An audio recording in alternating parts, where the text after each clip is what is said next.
Aujourd'hui, nous allons voir le troisième chapitre du module de la physique des vibrations intitulé « Système linéaire forcé à un degré de liberté ». Nous avons vu dans le premier chapitre « Système libre à un degré de liberté ». Dans le deuxième chapitre, nous avons vu des systèmes linéaires amortis à un degré de liberté. Nous allons voir maintenant des systèmes linéaires forcés avec un degré de liberté. Nous allons voir d'abord la force d'excitation. Nous allons ensuite voir l'équation de Lagrange-Euler relative au système forcé. Nous allons voir l'équation du mouvement des systèmes forcés. Nous allons essayer de faire une résolution de l'équation du mouvement. Nous allons définir la résonance et la bande passante et le facteur de qualité. La force d'excitation. Pour vaincre les frottements responsables des pertes et du ralentissement des systèmes en mouvement, il faut appliquer une force F de T externe qu'on appelle excitation. L'excitateur fournit à tout instant de l'énergie, dans ce cas, la grandeur Q de T, la variable du mouvement, décrivant l'évolution du système au cours du temps, satisfait à l'équation différentielle avec second membre. Donc c'est la même équation qu'on a vue dans les systèmes amortis, mais on ajoute l'excitation à la fin. Donc Q seconde de T plus 2 lambda Q point de T plus oméga 0 carré Q de T égale H de T. Le système est appelé oscillateur forcé. La solution Q de T ou réponse de l'oscillateur décrit les oscillations forcées de système. L'oscillateur évolue suivant un régime transitoire forcé du second ordre, puis suivant un régime permanent. L'équation précédente est une équation différentielle du second ordre à coefficient constant avec un second membre noté H de T. Le second membre H de T diffère de l'excitation F de T par un coefficient petit a. Les principales excitations H de T sont représentées dans la figure ci-dessus. Vous allez voir que les excitations diffèrent d'un système à un autre. On peut avoir une excitation harmonique, c'est-à-dire sinusoïdale. On peut avoir une excitation constante, qu'on appelle un échelon. On peut avoir une excitation sous forme d'un signal carré. On peut avoir une excitation sous forme d'une courbe en dents de scie. Mais on peut avoir aussi une excitation sous forme de la fonction de Dirac.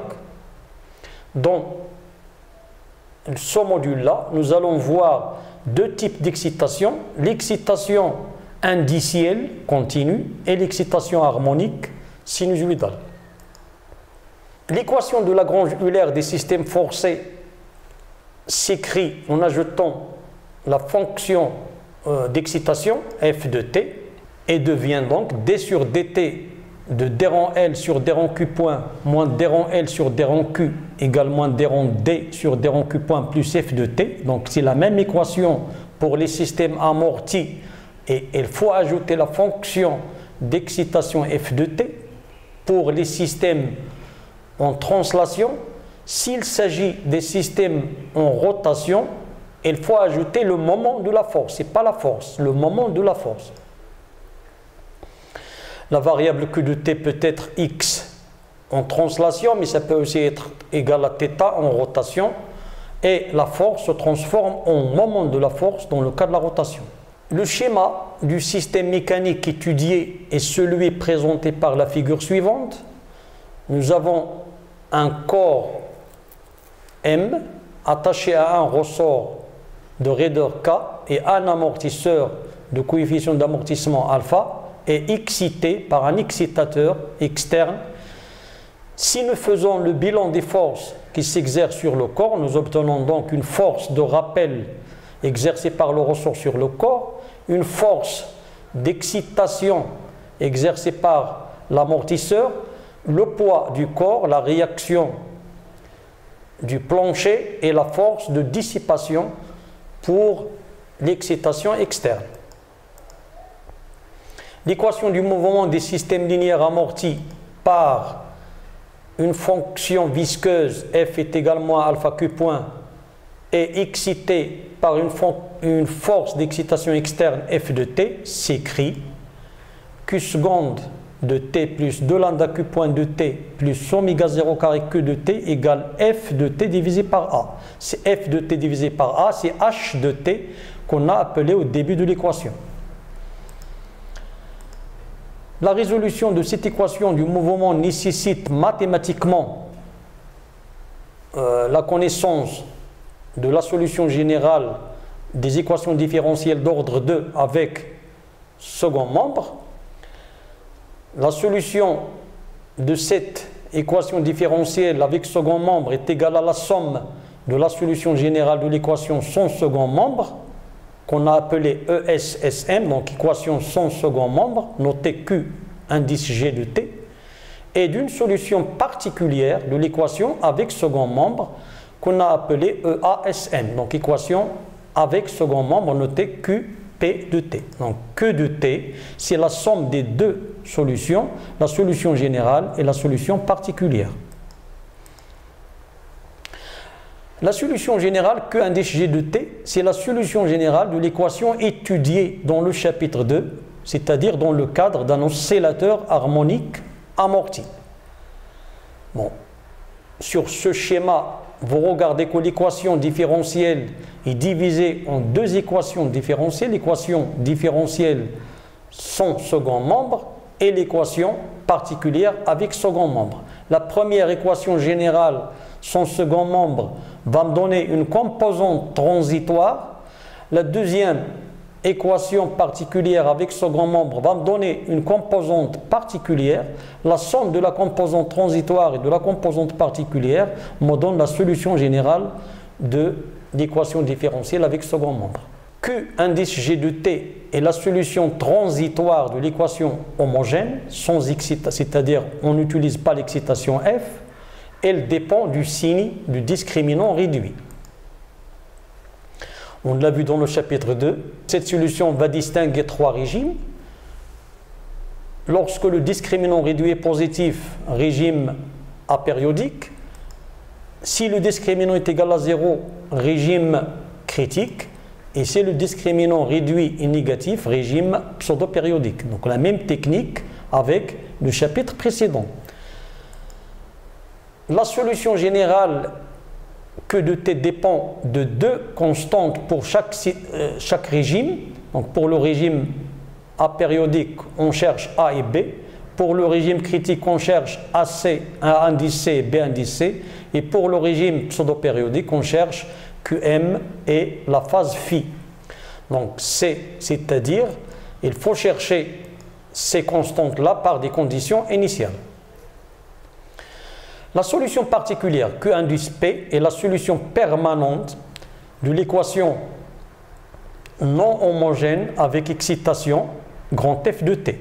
Elle est appelée permanente car elle dure tout au long du mouvement. Par contre, l'autre équation, elle s'appelle transitoire car elle s'éteindra pendant un moment court. La solution permanente, elle est de la forme Q indice P de T égale A cos oméga T plus psi. La même forme que la force d'excitation. On cherche à déterminer A et psi à l'aide de la représentation complexe.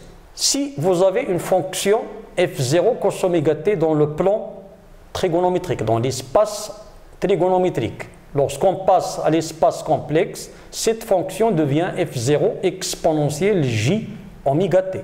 La même chose pour la solution Q de t qui est égale à a cos oméga t plus psi dans l'espace trigonométrique. Il devient dans l'espace complexe, donc il admet une image complexe qui s'écrit Q bar égale a exponentielle j oméga t plus psi, c'est-à-dire a bar exponentielle j oméga t. Donc on va chercher à déterminer, bien évidemment, l'amplitude de ce nombre complexe et sa phase. L'équation différentielle avec second membre s'écrit que seconde plus 2 lambda q point plus oméga 0 carré q égale f0 sur a cos oméga t, donc la force d'excitation. En remplaçant et en dérivant deux fois l'image complexe, on obtient Q seconde bar plus 2 lambda Q point bar plus oméga 0 carré Q bar égale F0 sur alpha exponentielle J oméga T, qui devient en dérivant moins oméga carré A bar exponentielle J oméga T plus 2 lambda J oméga A bar exponentielle J oméga T plus oméga 0 carré A bar exponentielle J oméga T égale F0 sur A exponentielle J oméga T. En simplifiant par exponentielle J oméga T, on obtient l'équation suivante en mettant l'amplitude complexe en facteur, moins oméga carré plus 2 lambda J oméga plus oméga 0 carré A bar égale F0 sur A. Donc, l'amplitude complexe est égale à F0 sur A divisé par moins oméga carré plus 2 lambda J oméga plus oméga 0 carré. L'amplitude de mouvement devient donc l'amplitude réelle, c'est le module de l'amplitude complexe qui est égal à F0 sur A sur racine de oméga 0 carré moins oméga carré le tout au carré plus 4 lambda carré oméga carré. La phase du mouvement, c'est-à-dire le déphasage entre la variable et la force d'excitation, elle est donnée par tangente psi égale la partie imaginaire du nombre complexe sur la partie réelle. Donc est égal moins 2 lambda oméga sur oméga 0 carré moins oméga carré. Finalement, la solution du mouvement en régime permanent est Q de t égale A cosinus oméga t plus psi avec A égale l'amplitude du mouvement F0 sur A racine de oméga 0 carré moins oméga carré le tout au carré plus 4 lambda carré oméga carré et psi égale arc tangente moins 2 lambda oméga sur oméga 0 carré moins grand oméga au carré. On a dit tout à l'heure que on va étudier deux types d'excitation. Une excitation continue, qu'on appelle excitation indicielle, et une excitation sinusoïdale, qui s'appelle l'excitation harmonique. L'excitation, dans ce cas-là, dans le cas d'une excitation indicielle, s'écrit F, la force en vecteur excitation égale F0 selon Ex, donc c'est constante, F0 est une constante, et la réponse de l'oscillateur x de t satisfait à l'équation différentielle x seconde de t plus 2 lambda x point de t plus oméga 0 carré x de t égale f0 sur m. Une constante, f0 est constant, m est constant aussi. La solution de cette équation est la somme de la solution générale sans second membre et de la solution particulière avec second membre. Pour résoudre ce problème, on va supposer que nous avons un régime pseudo-périodique. Alors, dans ce cas-là, nous aurons la solution générale sans second membre va s'écrire comme étant égale à xm exponentiellement lambda m cosinus oméga 1t plus phi. xm exponentiellement lambda t, c'est l'amplitude exponentielle. Cosinus oméga 1t plus phi, donc oméga 1 c'est la pseudo-pulsation et phi c'est la phase.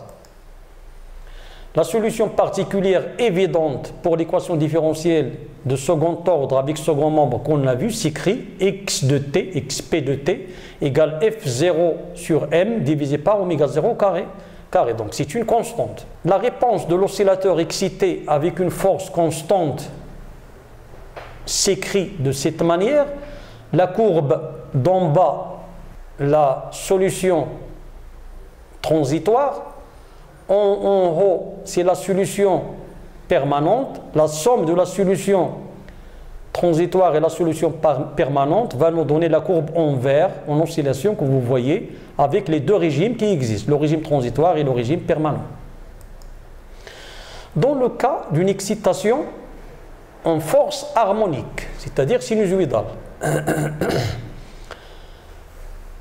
la force d'excitation vectoriellement devient égale à Fm cosinus oméga t selon le vecteur unitaire Ex.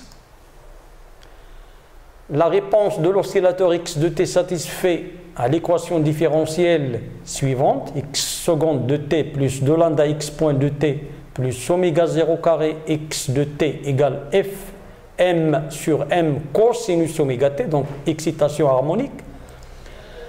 La solution est toujours la somme d'une solution générale et d'une solution particulière.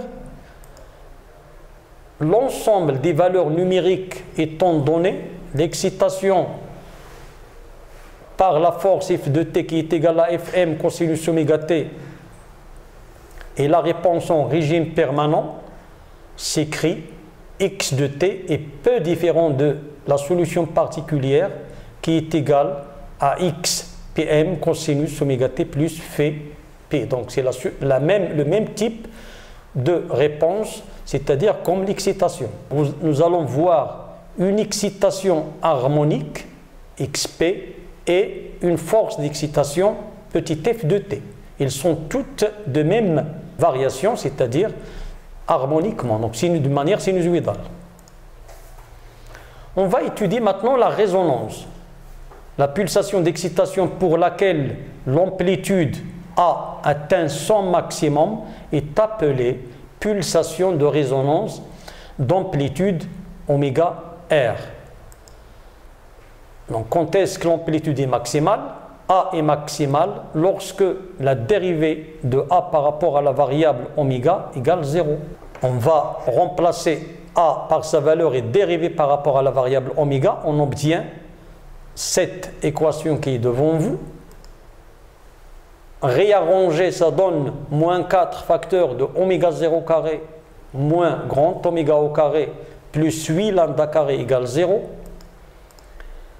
Soit oméga égale racine de oméga 0 carré moins 2 lambda carré qui représente la pulsation de résonance lorsque l'amplitude est maximale. Si on exprime la pulsation de résonance en fonction de facteurs de qualité, nous obtenons, en remplaçant 2 lambda par oméga 0 sur Q, on obtient la pulsation de résonance est égale oméga 0 racine de 1 moins 1 sur 2 Q au carré.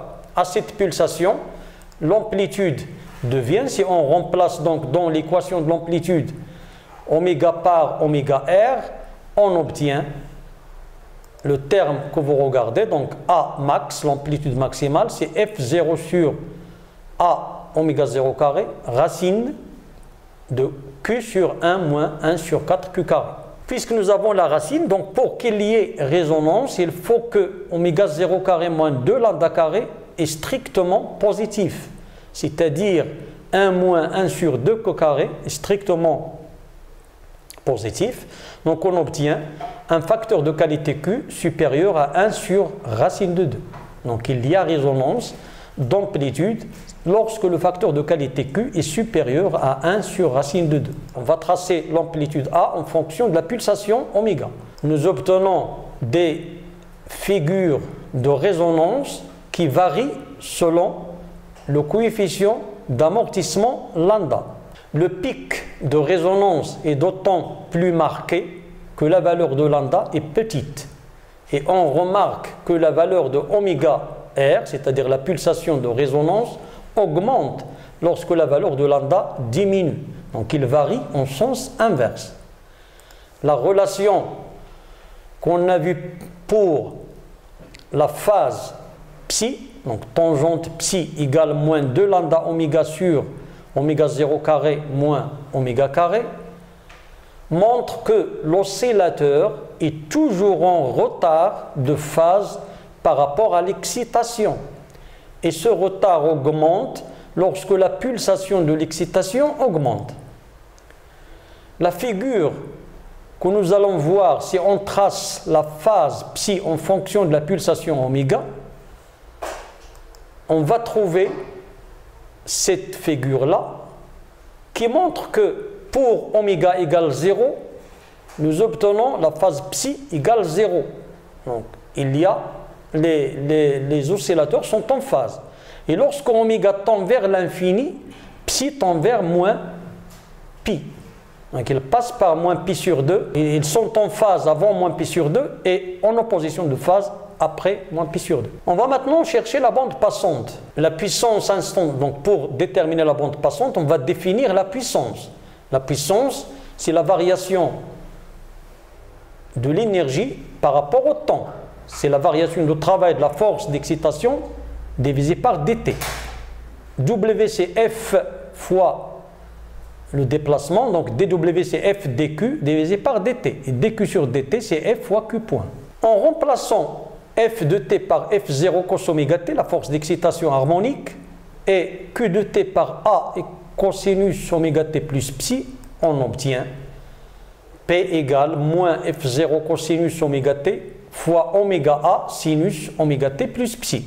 En transformant cosinus alpha sinus bêta en 1/2 sinus de la somme plus sinus de la différence, nous obtenons P, la puissance, est égale moins 1/2 oméga A F0 sinus psi plus sinus 2 oméga t plus psi.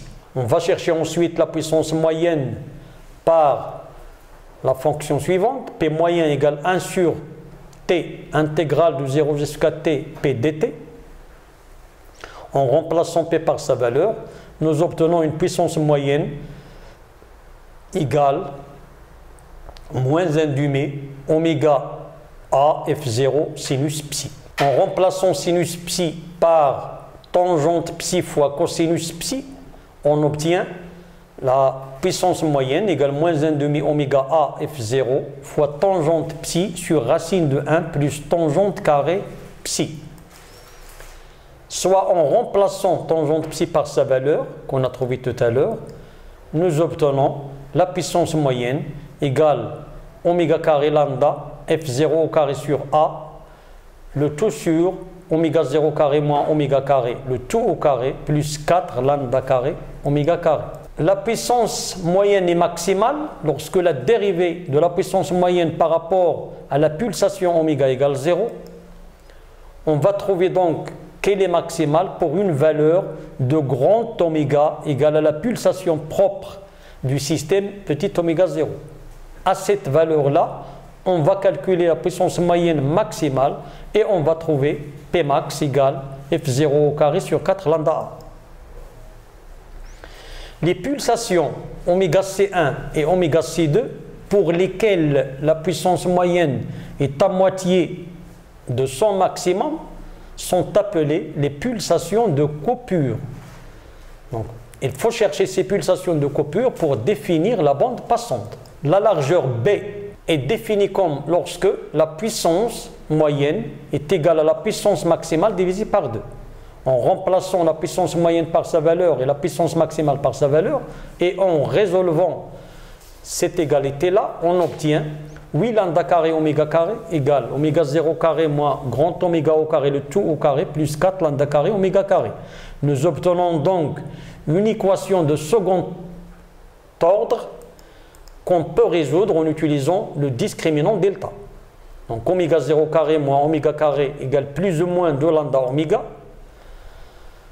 Oméga carré plus ou moins 2 lambda oméga moins oméga 0 carré égale 0. Donc deux équations de second ordre, une avec plus, une avec moins. Ça va nous donner donc 4 solutions, oméga 1, oméga 2, oméga 3 et oméga 4. Et nous allons étudier ces 4 solutions-là. La première, oméga 1, qui est égale à moins lambda moins oméga 0, à rejeter puisqu'il est négatif et les pulsations négatives ne sont pas acceptées. Donc, la troisième aussi, nous avons oméga 3 égale lambda moins oméga 0, et puisque lambda est inférieur à oméga 0, dans ce cas-là, oméga 3 est négatif. Donc oméga 1 et oméga 3 sont à rejeter, ils ne sont pas acceptables physiquement. Donc, la première pulsation de coupure, oméga C1 égale oméga 2, la deuxième oméga C2 égale oméga 1. Et la bande passante, en faisant la différence B égale oméga C2 moins oméga C1, on obtient la bande passante égale 2 fois lambda. Si en faisant introduire le facteur de qualité, Q égale oméga 0 sur 2 lambda, en remplaçant 2 lambda par B, c'est-à-dire la bande passante, nous obtenons Q, le facteur de qualité, en fonction de la bande passante. Et la fameuse relation, le facteur de qualité multiplié par la bande passante est égal à la pulsation propre du système. le graphe de la puissance moyenne en fonction de la pulsation d'excitation est le suivant. Le maximum de la puissance moyenne pour la pulsation oméga est égal à oméga 0. Vous regardez sur le graphe deux types en rouge et en bleu. En rouge lorsque nous avons une résonance aiguë et en bleu lorsque la résonance est floue. Qu'est-ce que ça veut dire une résonance aiguë et une résonance floue? Donc lorsque le pic, le facteur de qualité est grand, on obtient donc une résonance aiguë, et lorsque le facteur de qualité est faible, on obtient une résonance floue.